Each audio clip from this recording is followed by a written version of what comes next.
नमस्कार। चलिए आज एक सवाल से शुरू करते हैं। किसी शासक की असली ताकत क्या होती है? उसका खजाना, उसकी सेना या कुछ और? और इसी सवाल का जवाब हमें मिलता है राजा अरिवेंद्र और रानी देवश्री की इस कहानी में। ये एक ऐसी गाथा है जो हमें लीडरशिप, त्याग और शक्ति का असली मतलब समझाती है।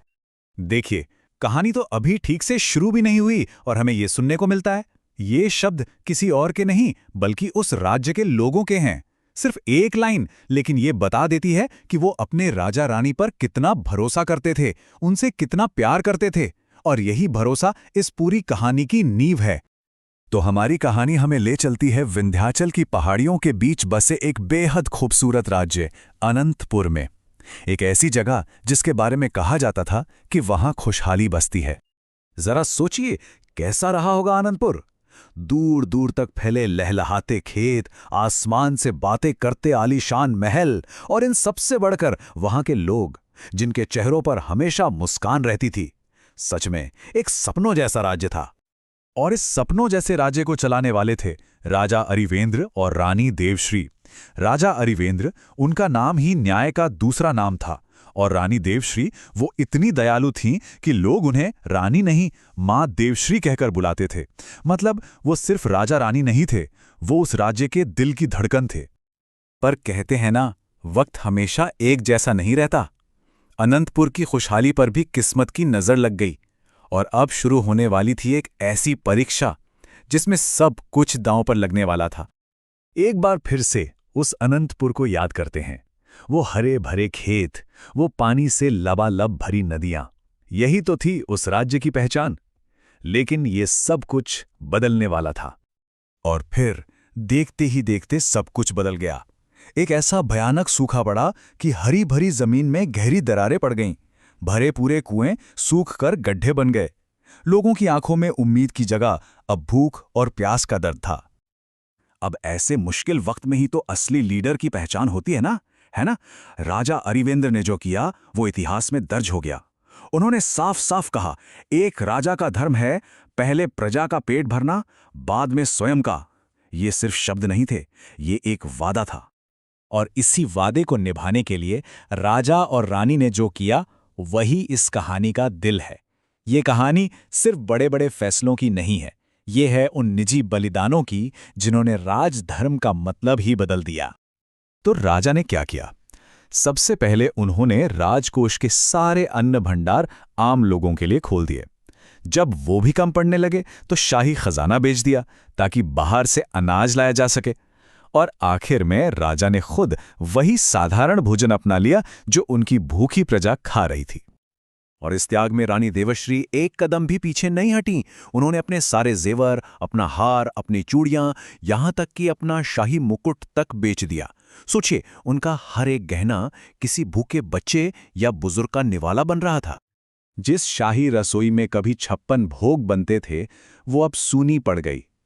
महल में शानदार दावतों की जगह अब सिर्फ एक चीज बनती थी, साधारण खिचड़ी।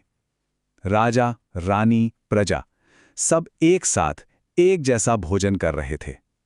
ये सिर्फ पेट भरने के लिए नहीं था, ये एक दूसरे का दर्द बांटने जैसा था। राजा रानी के इस काम ने प्रजा के दिल को छू लिया। एक आम नागरिक ने उनसे कहा, आज आपने साबित कर दिया कि आप हमसे अलग नहीं हैं, अब तो हमारे अपने हैं। वो जो सम्मान था ना, अब वो अटूट भरोसे और प्यार में बदल चुका था। एक तरफ अनंतपुर सूखे और भूख से लड़ ही रहा था कि एक और मुसीबत दरवाजे पर आ खड़ी हुई, एक बाहरी दुश्मन। लेकिन इस बार अनंतपुर का सबसे बड़ा हथियार कोई तलवार या भाला नहीं था, बल्कि वो भरोसा था जो लोगों को अपने राजा रानी पर था। पड़ोसी राजा को लगा, अरे वाह, अनंतपुर तो भूखा नंगा हो गया है, कमजोर पड़ गया है, बस यही सही मौका है हमला करने का। उसकी नजर में ये एक आसान शिकार था। लेकिन उसने राजा अरविंद्र के इरादों को कमा का था। राजा ने गरज कर कहा, हम भूखे जरूर हैं पर कायर नहीं, अपनी मिट्टी के लिए जान दे देंगे पर झुकेंगे नहीं। बस ये एक आवाज भूखे लोगों की रगों में भी खून दौड़ाने के लिए काफी थी। और फिर जो हुआ वो किसी ने सोचा भी नहीं था। अनंतपुर की सेना में सिर्फ सिपाही नहीं थे, बल्कि हर घर से लोग निकल आए। बूढ़े जवान सब एक हो गए, यहां तक कि औरतों ने घर के बर्तन पिघलाकर हथियार बना लिए। ये सेना पेट से भूखी थी, पर दिल से शेर थी। नतीजा एक चमत्कार। उस भूखी लेकिन वफादार सेना ने दुश्मन के दांत खट्टे कर दिए। ये एक ऐसी जीत थी जहां हिम्मत दौलत पर भारी पड़ी थी, जहां निष्ठा ने ताकत को हरा दिया था। इस जीत ने सिर्फ अनंतपुर को नहीं बचाया, इसने एक ऐसी कहानी को जन्म दिया जो कभी भुलाई नहीं जा सकती।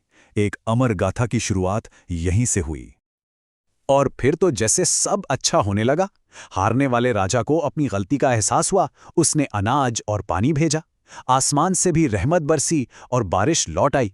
देखते ही देखते खेत फिर से हरे भरे हो गए और राजा रानी के त्याग की कहानी एक किंवदंती बन गई। ये कहानी फिर सिर्फ कहानी नहीं रही, ये एक सीख बन गई जो एक पीढ़ी से दूसरी पीढ़ी तक पहुंचाई गई, और इस सीख को हमेशा हमेशा के लिए पत्थर पर लिख दिया गया। और पत्थर पर क्या लिखा था? सिर्फ 4 शब्द, त्याग ही सच्चा राजधर्म है। बस पूरी कहानी का, पूरे जीवन का सार इन 4 शब्दों में था कि असली राजा वो नहीं जो ताज पहनता है, असली राजा वो है जो अपनी प्रजा के लिए अपना सब कुछ त्याग दे। तो ये कहानी हमें उसी सवाल पर वापस ले आती है जहां से हमने शुरुआत की थी, कि एक शासक की, एक लीडर की असली ताकत आखिर होती क्या है? क्या वो सोने चांदी और बड़ी बड़ी सेनाओं में है, या फिर लोगों के दिलों में कमाए गए उस भरोसे में जो किसी भी खजाने से ज्यादा कीमती है? इस पर सोचिएगा जरूर।